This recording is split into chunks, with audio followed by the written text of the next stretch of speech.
नमस्ते। आपके अपने YouTube चैनल में आपका फिर से एक बार स्वागत है।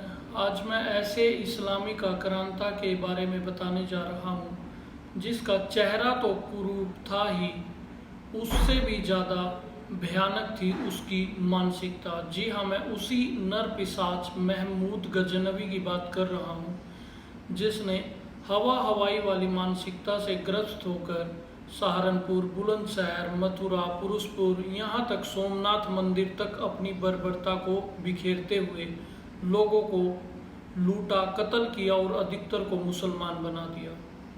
यह लुटेरे सुबूतगीन की नाजायज औलाद थी।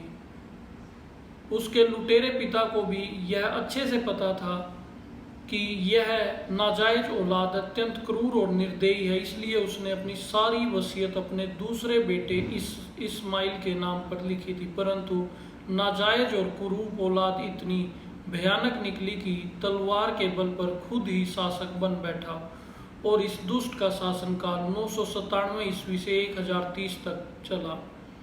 इनका प्रसिद्ध इतिहासकार अली उल्बी ने अपनी पुस्तक में जिक्र करते हुए बताया है कि जब इसने पुरुषपुर में अल्लाह के दुश्मनान यानी कि हिंदुओं से बदला लिया, उस समय इसने 15,000 हिंदुओं को काटकर कालीन की भांति भूमि पर बिछा दिया ताकि जंगली जीव जंतु उनको खा सके। और लूटे हुए माल में भी 5 लाख दास, महिला और पुरुष थे। यह महान और शोभनीय कार्य बृहस्पतिवार को मुहर्रम की 8वीं 392 हिजरी को हुआ। और एक और प्रसिद्ध इतिहासकार काजविनी ने लिखा है कि 1026 ईस्वी में जब इसने सोमनाथ के मंदिर को लूटा था तो उसे 2 करोड़ की लूट हाथ लगी थी और 50,000 हिंदू कत्ल कर दिए गए थे और शिवलिंग के टुकड़ों को गजनी की जामा मस्जिद की सीढ़ियों में लगवाया गया। श्री कृष्ण भगवान की मथुरा नगरी को तहस नहस इसी नर पिशाच के द्वारा किया गया था और मथुरा में हमारे अपमान के रूप में आज भी मस्जिद वहां पर खड़ी है।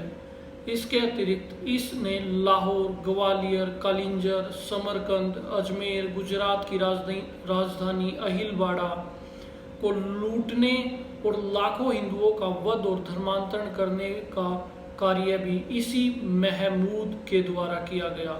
अगर अब देखा जाए तो इन क्षेत्रों में जितने भी मुसलमान हैं वह सभी तलवार की नोक पर ही बने हुए मुसलमान हैं।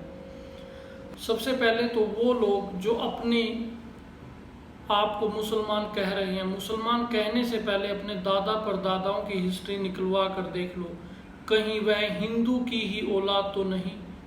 परंतु बड़े दुर्भाग्य की बात है कि यह हिंदू की ही औलाद होकर, चाहे फिर वह ओवैसी मुस्लिम नेता हो जिसके दादा का नाम तुलसीराम था, चाहे फिर वह फारूक अब्दुल्ला हो जिसके दादा का नाम रघु राम था, चाहे फिर इनके सभी के बाप जिन्ना हो जिसके दादा का नाम पुजलाल ठक्कर था।